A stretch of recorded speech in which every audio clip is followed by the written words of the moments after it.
a lot of men shared the same story, which was almost like suddenly they woke up and things that were fun and enjoyable to them, they were not enjoyable anymore. They feel somehow energy is gone. Fire is gone, motivation is gone, they lost their mojo. And most where they found it affected their life the most was at work. You are listening to Personal Development Mastery, the podcast that empowers you with the simple and consistent actions to take that will help you create a life of purpose and fulfillment. I'm your host, Agi Keramidas, and this is episode 410. Do you sometimes feel like you're stuck in a soul-draining job or facing a midlife crisis? Then this episode is your roadmap to transformation.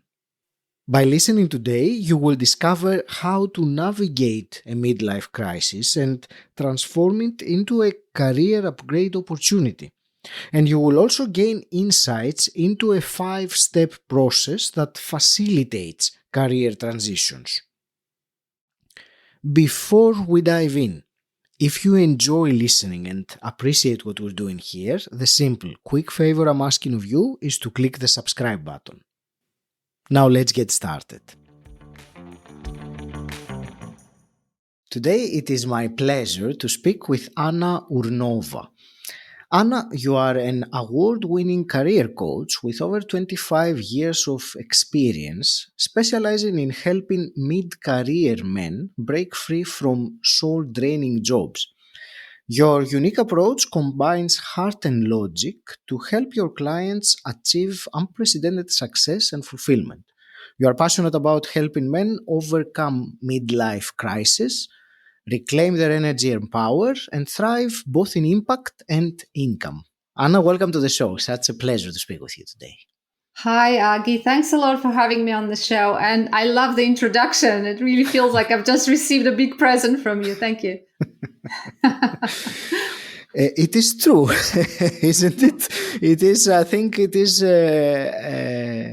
important, of course, you are the one receiving it, but also the listener right now also gets an idea of who the person speaking with me today is. So I'm very much looking forward to this conversation because I can relate personally. I think many people will be able to relate personally, and we'll talk about midlife.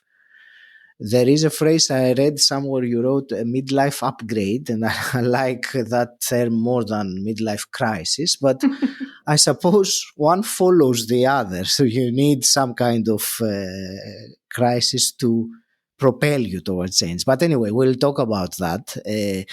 Before we go there, what I'd like to start with is by asking you what inspired you to specialize in helping men overcome mid-career crisis?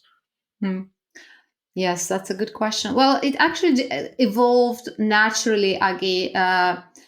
When I started working as a coach, I just took any work that was coming my way, and I worked with corporate clients and business schools. So whoever they would give me as a client, I would work with, right? So they were mostly executives going through executive educational programs, learning to be better leaders, or so they said, that they were on the program to learn to be better leaders, be more effective.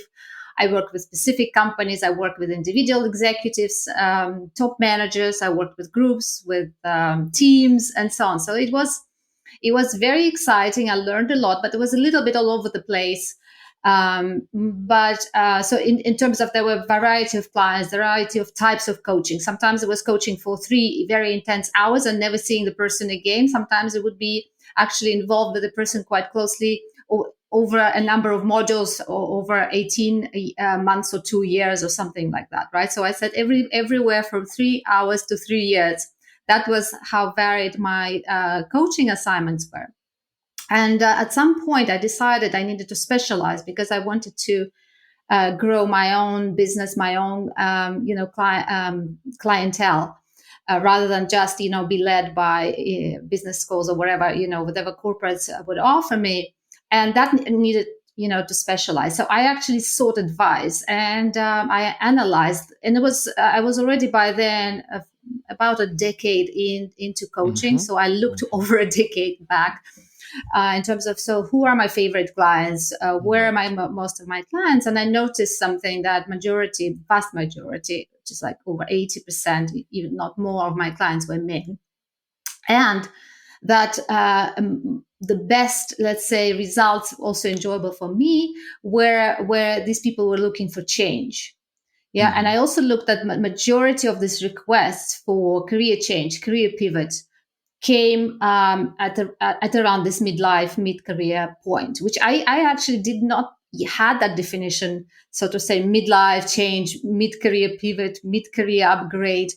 But I noticed that there's somehow something happens 35 to 55 years of age, roughly, but mostly like 35 to 45. Something happens where a lot of these male clients were coming with a seemingly a request officially that the company would want them to be better leaders, right? Or that they would want to get a promotion, or they want, like, a top manager wants his team to be more effective. And then as we started to get to know each other, this actually undercover request came on board, came online, which was about the person actually looking for change. Mm-hmm. Some people wanted to be promoted, for instance. They craved a big role, like be a business leader, be a CEO, for instance. Some people wanted to change industry. Some people wanted to change geography. That was actually a very common request, where people wanted to move their family to a different country. And also there was a group of people, which was much bigger than you would expect, who were seemingly very successful at corporate, but their dream was to get free from 9 to 5 and do their own thing, right? Mm-hmm. And those requests were sort of undercover, because the official was like, oh, I'm getting more strategic, da da da. But once we got to know each other, said, Anna, you know what, my dream on my heart, but please don't tell my company. I want to have my own business, right? And suddenly I thought, hey, these requests, they actually were a lot more rewarding, right? Mm-hmm. And that's how I started specializing. Then at first I actually had women on board too, but then I realized that actually men and women navigate the mid-career differently. They have different challenges. And what actually made specializing on men easier for me as well, there were amazing coaches out there who helped specifically women navigate the midlife mid-career, right? So I thought, hey, why would I do a bad job when some people, do it much better? So I started specializing on men, and I realized, yes, that there's something going on there. And afterwards already, I looked into this midlife situation, and I realized, yes, there is something there which is more than just career. It's a kind of existential crisis, so to say, not to use a big word here. And where a man needs to find his meaning, he needs to find his purpose, he needs to feel that he's sharing his gifts, and he's living, he's working to leave a legacy that he and his kids and humanity, let's say, would be proud of, so to say. And that gave a new impetus to, a new dimension to my work. And I will say from my own personal experience that I can resonate very much with what you are saying, and I have experienced not exactly this but similar situations. And I think anyone listening now that has been through something like that knows it. Maybe not entirely, but knows it. So for those that may be not entirely sure if this is exactly the case for them, or maybe, as you were saying, they're subtly hiding it under something else, can you share some common signs that someone is experiencing this shall we call it crisis? Shall we call it? I don't know if you want to use that word, or if you prefer some other word to describe this. Yeah, crisis is a good word. I know men often don't like to say midlife crisis, because we have a kind of proverbial stories about the Porsche trophy wife, and all that stories which associate with midlife crisis and give it a bad rep. Somehow a guy who seems to be like looking for something, and and the kind of the consensus is that he's, he just needs to settle, he just needs to be more serious or something, right? And it's not what I'm talking about. But let's talk about symptoms. Yeah. So what men were sharing with me over and over again, that's somehow 35. Well, most common I noticed like 38, kind of 38, and then 40, 42, 45. A lot of men shared the same story, which was suddenly, almost like suddenly they woke up and things that were fun and enjoyable to them, they were not enjoyable anymore. They feel somehow energy is gone, fire is gone, motivation is gone, they lost their mojo. And most where they found it, it affected their life the most was at work. Of course, let's face it, we spend a lot of time at work, right? And it takes a lot of energy. And it's also important for men's identity, work, and what they're doing in life and how they provide for the family. And so a lot of noticed that somehow what was fun before somehow, suddenly felt boring, felt all of the same. I started to ask questions, what's next? And when they kind of projected what they were doing forward, it didn't look good. They could not enjoy themselves. They could not imagine themselves doing what they were doing for the next 5, 10, 15 years and more, and still enjoying it, right? A lot of guys felt somewhat stuck, stagnant. In fact, Erik Erikson, he's a psychologist who is very well known for describing stages of human development. He said that this midlife, he said, this midlife period is about tension between stagnation and generativity. So a lot of men came and said, I feel somewhat stagnant. I feel it's all the same. I feel like I'm meant to be doing something else. So that was a recurring theme. And by the way, generativity is something when you do for, let's say, for next generations, for others, right? So a lot of men said, had this complaint that they not feel utilized by their companies or their jobs they're currently doing. Even though they kept busy and they paid well, they don't feel utilized. So I started asking guys, so what percentage, let's say, of you they're utilizing at this work? And the numbers were terrifying, like 20%, 30%. I can do it in my sleep, right? Or I'm busy with most of the stuff that it's not really me, right? Things like that. I started thinking, can you imagine these super experienced guys, right? They've accumulated so much knowledge, experience, and 80% of that, let's say, or 50% of that just goes way to waste, right? A lot of men feel that they have unrealized potential. That's actually one of the very, very common feelings, that I have so much in me to give and I have a dream on my heart. And I kind of started doing this corporate job feeling that, to pay the bills, blah, blah, blah. But then at some point, at some day, I will actually do something else, which I really dream about. And what happened at midlife and mid-career, that someday suddenly arrived, They're like, oh my God, I'm already in someday. This is someday. If I don't do it now, there's a sense of urgency that if I don't do something now, I may not be able to do it 5, 10 years down the line. So that's a kind of a reckoning, let's say. Many men felt the day of reckoning in terms of they suddenly started to think about how many years they have left. And they felt, is it enough time to actually make my dream come true? That's one. On the other hand, it was too many years to just soldier through things. If they were not happy, if they were soldiering through things, if they were just working, let's say, to pay the bills, just tolerating where they are, they felt, oh, maybe doing it for 5 years I could, but I have 20 years ahead of me, right? 45 is still 20 years to work. There's no way I can soldier through another 20 years, right? So all these conversations, all this came as a sign, okay, something needs to change, right? And you mentioned the word crisis. I mean, midlife is not the only time when we have crisis as humans. I mean, if you have kids, I have kids, if your audience have kids, we know that, small kids, they have crisis like there's a 1-year crisis, a 3-year crisis, right? 7-year crisis. And basically what it means is that whatever made sense before and whatever instruments we had to cope and be effective in life before, not valid anymore, because there is an upgrade. Actually, there is a new capabilities came online, and now this person, needs to grow. It's a crisis of growth, so to say. So, and I believe that's why I insist on the word upgrade, because I believe a lot of people think, oh, okay, midlife crisis means I'm getting old, need to settle, say goodbye to my dreams, close the doors on many Yeah. things, and that's it. Where I'm saying, no, listen, we live so much longer right now.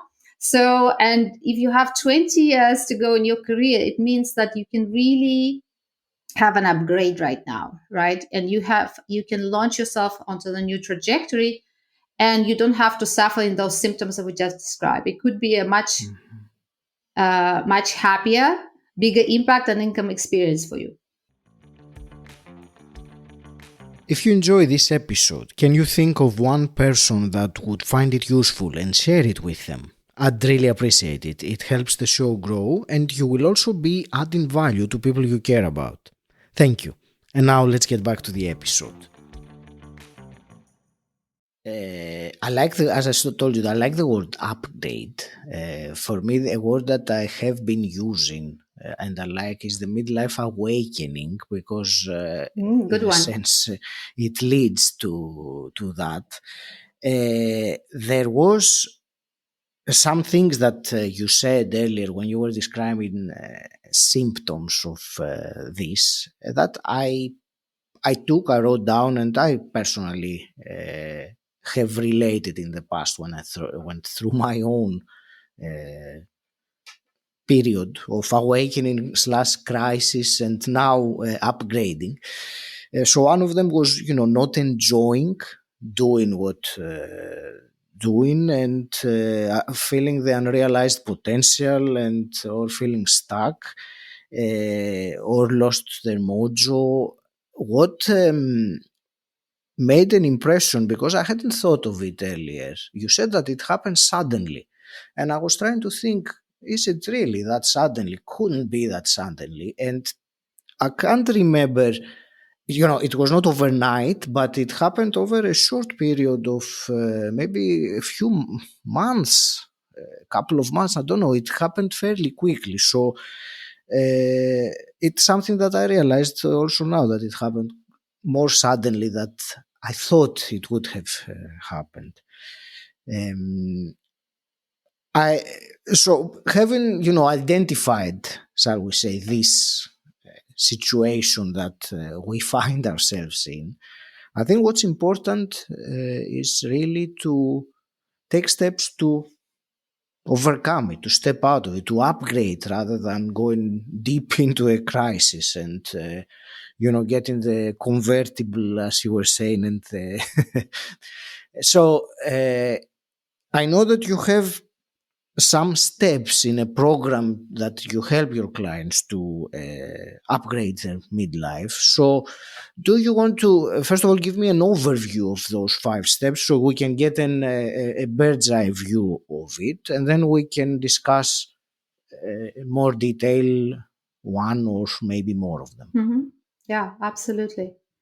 Well, first of all, I would say, even though the signs are quite common, what's important is the message I would like to share with your audience, that it's not normal to. It's just not normal in a way that it doesn't mean that now this is how your rest of the life should be, and you should just settle and accept that youth is gone, and basically that's the way. You just have to suffer and self-sacrifice, because believe me, a lot of men believe that's the way. Mm-hmm. They believe that's the way. They believe that, okay, well, now it's just kind of downhill from here. I literally get comments and messages. Yeah, it's all downhill from here, right? And guys, this is just too early to be downhill from here. So, and I believe that the first thing is to accept this is common, but then see it as an opportunity, right? Mm-hmm. See it as an opportunity. Another thing is, like a lot of guys do, and which you said is when they stuck, because what happens, men lose sight, they lose sense of direction, they lose clarity, and to a man this means often loss of energy. These two things are very connected for men, because how, let's say, okay, I'm generalizing here, but let's say there's masculine, there's a feminine energy, and generally, if you're a man, then masculine energy will be dominated, especially if, like my clients, mostly they're ambitious, they're career oriented, the overachiever often, right? The kind of pace setter type guys. When they lose clarity and sense of direction, it's like the whole world is falling apart from them. Yeah. So that's why I believe the first step is the most important for men. It's to regain purpose. So regain the sense of direction, because once that happens, boom, the rest kind of dominoes fall into place. Not automatically, still need some work done, but I believe this is really important. And here, of course, I have a danger of using this word purpose, which is overused and which is such a cliche. And a lot of people are using this word. But and I have to say, when men know that, they often tell me, I'm trying to find my purpose, but they are looking in all the wrong places. One thing, they're trying to think into their purpose. They basically try, it reminds me, like, for instance, in corporate, I spent my time in corporate before I was a coach. We constantly had these meetings where we would create these mission statements, and then we hired agency and they polished these mission statements. So they kind of look good and all of our stakeholder groups would approve, and kind of, it would look on paper. And men kind of try to do something like that. They try to define their brand. They try to put the mission statement, and they try to put things like, I don't know, climate change and sustainability on there, some words that they feel will be like, in fashion right now, right? So that's one direction. Another direction, they try to look around who's doing something that kind of pays well, but also looks like more fun, and they try to kind of copy paste. Oh, okay, it seems like everybody is a coach now, so I'm a coach now, or everybody's writing an ebook now, so and they kind of try and do that. And I'm saying that's all fine. The only reason I'm saying it's not the right way is because in my system, when you are on the right purpose, the number one sign is that your energy comes back online. You're naturally, intrinsically energized. And the best way I can describe it is how my clients do. When they're on purpose, it's like, for instance, imagine you've just had a hard day at work, and you're on your couch and you don't want to see anyone, and you only can maybe browse, channels on TV or something, or not even that. So when your purpose comes online and then suddenly you get a call or you have an idea that has something to do with your purpose, and what a lot of men say, suddenly they feel energized. They like jump off the couch, or they take a notepad, or they take their phone and start. And suddenly it's like a door opens. I'm exhausted, I'm tired, and I'm energized at the same time. I think it's not the only example of being on purpose, but it's one. Because purpose is a lot deeper than just your mind trying to put a nice mission statement together. Purpose Absolutely. is how you, let's say, naturally wired to serve the world, to share your skills, talents, gifts with the world, right? I mean, I know it's big phrases, everything, but it has a very practical implications. Some men may be wired to be a writer and influence the world through words and ideas. But if another man will start copying him, it's not going to energize him. He will be feeling like, again, trapped in having to write, yes, or imposter syndrome or something. Or let's say even sustainability, climate change. Of course, we all have to be involved in dealing with the mess that we all created as a humankind on the planet. But every man has his own way, his own purpose on how he will be involved, right? Again, some may be more of a guide, some may be a problem solver. Another guy, may be a writer about it, and so on. Another guy may be having have to work with very technical engineering, something technical side of it. So what I'm saying is that the first step is to really find why you're here, so to say, and what it is that you want to share with the world and how. Because that will define the direction, let's say the North Star of how the rest of your career and life will develop for you, right? So that's really the first step. And I find that for majority of mid-career men, once they get this purpose clear, really clear, and it's not just connected to the, looks good Exactly. on paper and it kind of feels nice when you say it. It energizes them, makes them wake up feeling, hey, I'm doing that today again. Thank God, Yeah. The can't word that wait. comes the word that comes to my mind is enthusiasm. That you have Yes, enthusiasm you to enthused. do exactly. Yes. So absolutely, yes. That is. Thank you for It's this. almost feels a little bit childlike, not childish, not childish, but almost childlike. Kind of, you Yes. remember when we were children and there was a new play and we couldn't wait to wake up, and it's like going to bed was such an interruption to what we were meant to be doing. That's kind of how it felt, how it feels. Hmm. Hmm. Absolutely.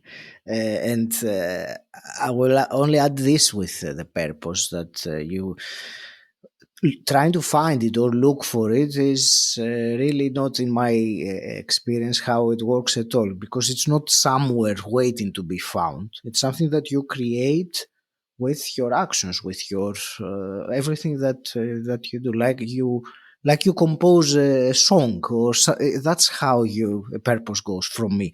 uh, let's Yep. get Anna, let's get an overview of the other four. So one was the Yeah. purpose, and So connect to your it's a great purpose. foundation, of course, and I'm glad you expanded on it.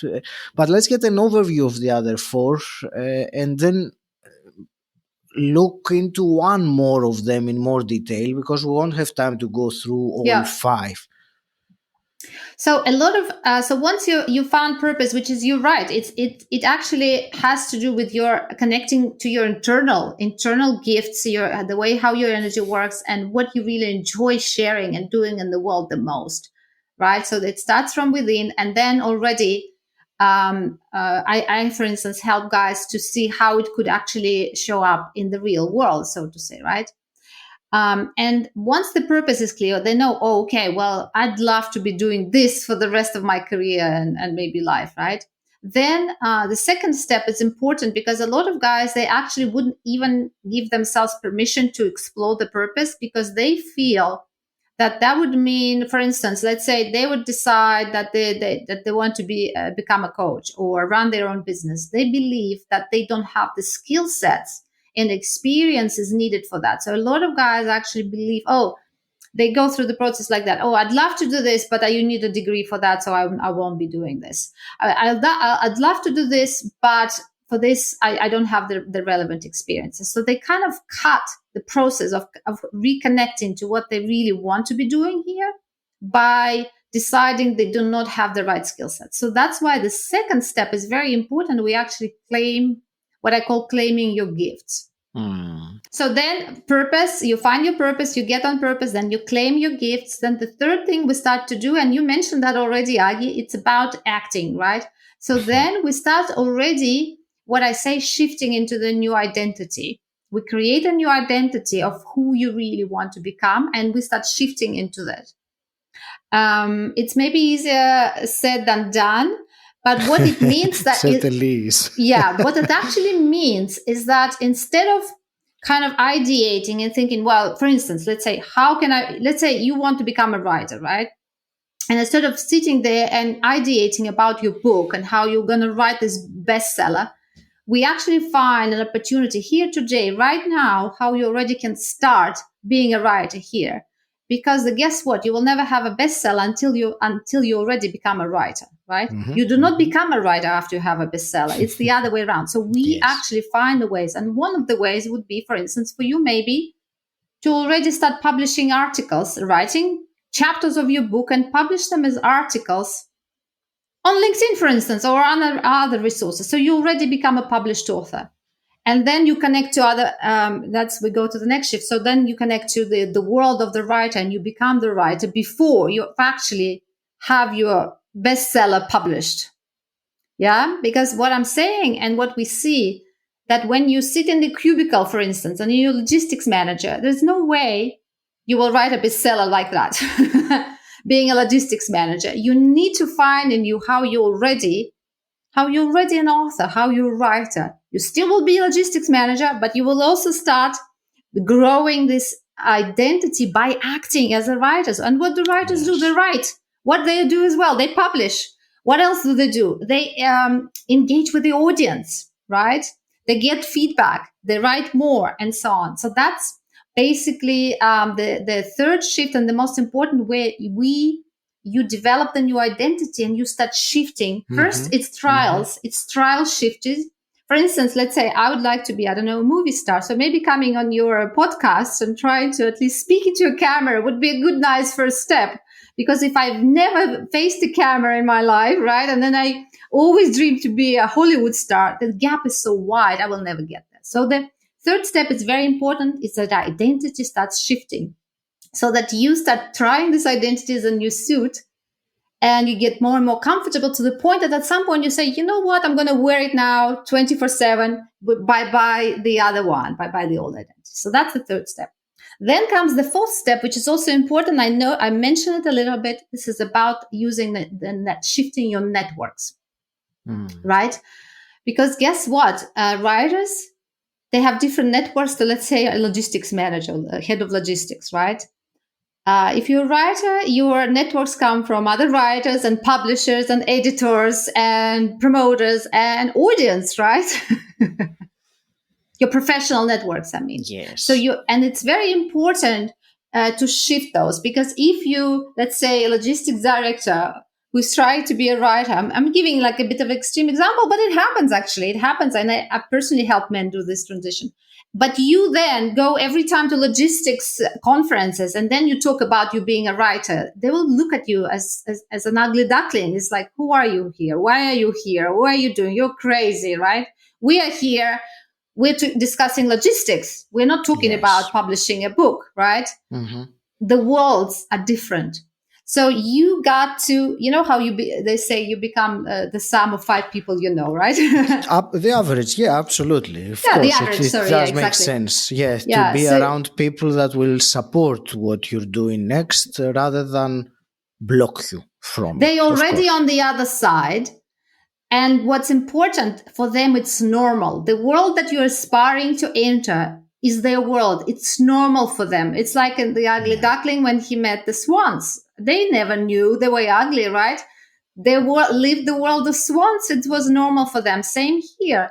If you start mixing with other writers, you realize it's normal to write. It's normal to, I don't know, attend writers' conference or something, right? It's normal to meet with your audience and or go on, I don't know, the trips where you promote your books or something like that, right? So that's very important, because actually people know now networks are important, but they don't underestimate the risk of bringing your new identity when it's still very young, very new, very fresh, very raw to the wrong audience. And the wrong audience is actually, or the wrong network, is the network that know you in the old identity. Often that's where you will face rejection. And often there's actually the closest people to you. Maybe your family members would say, are you completely crazy? Are you out of your mind? Because they are so invested.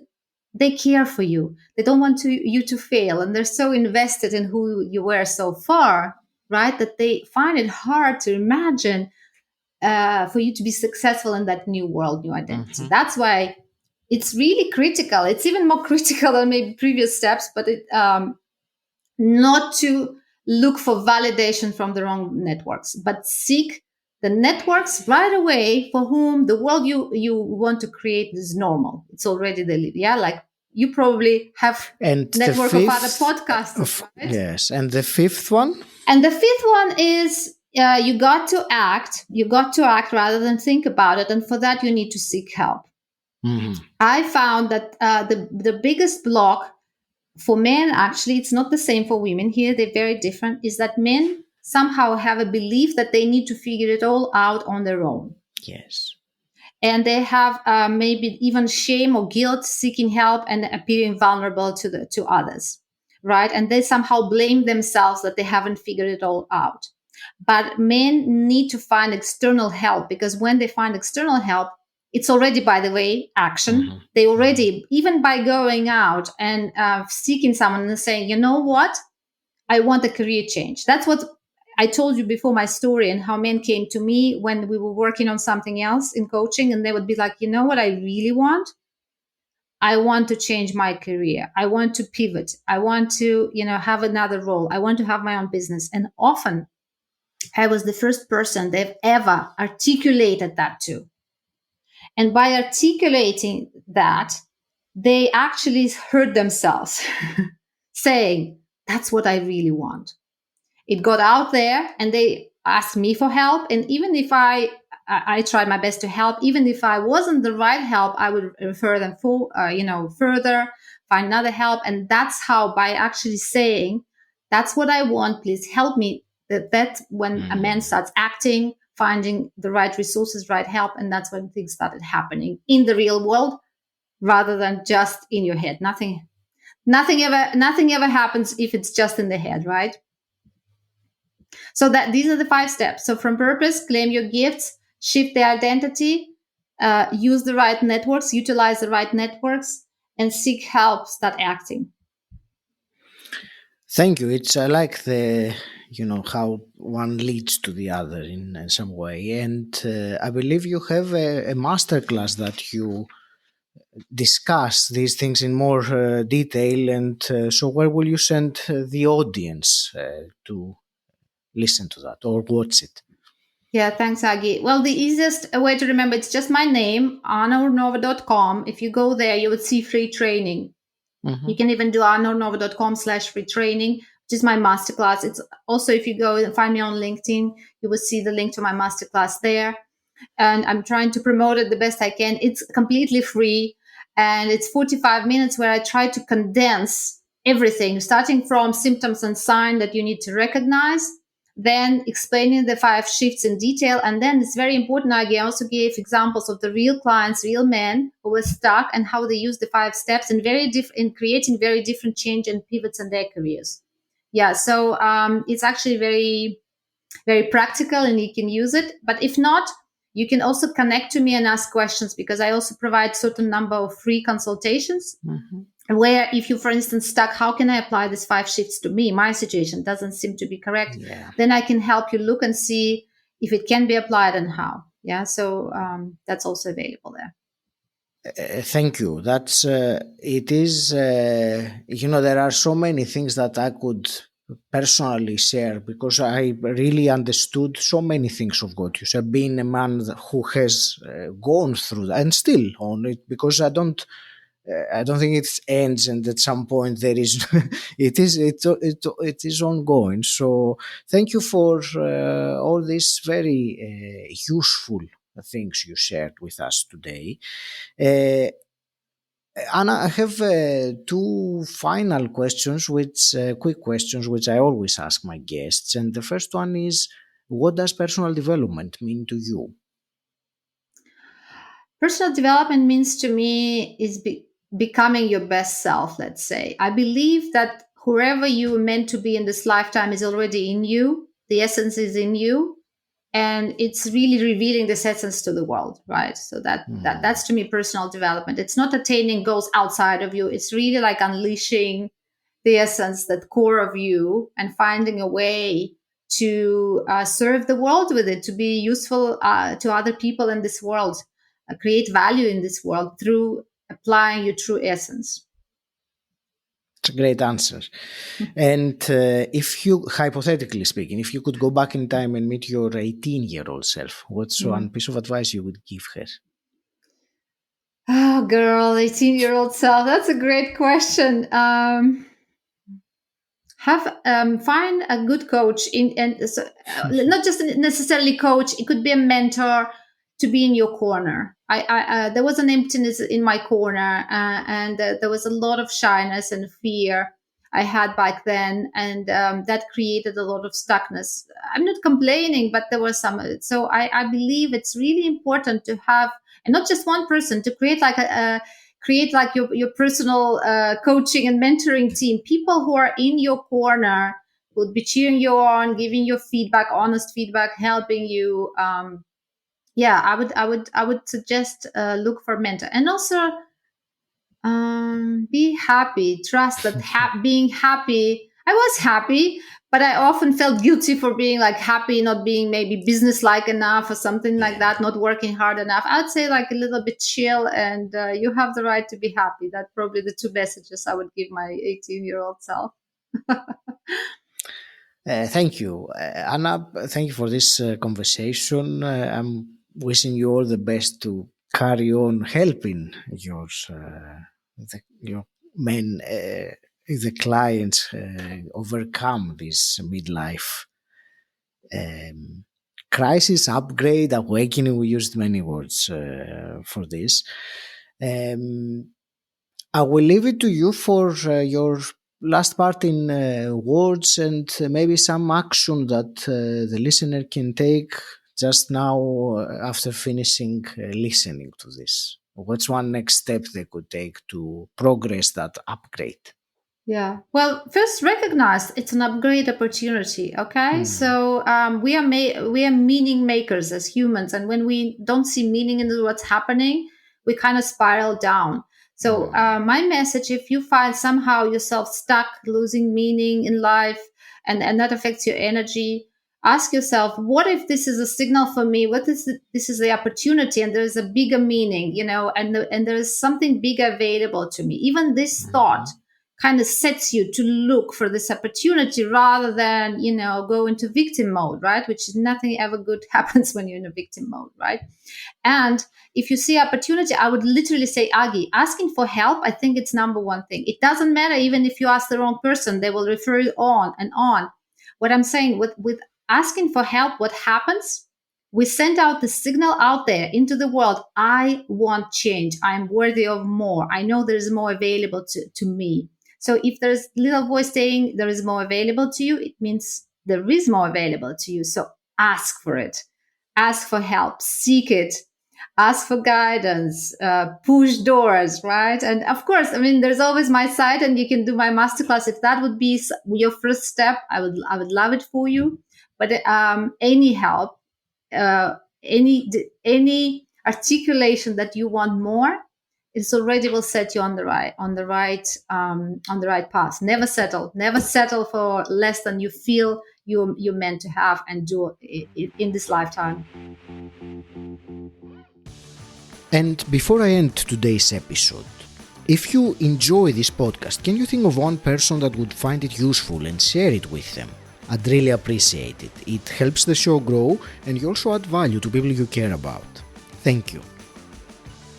And until next time, stand out, don't fit in,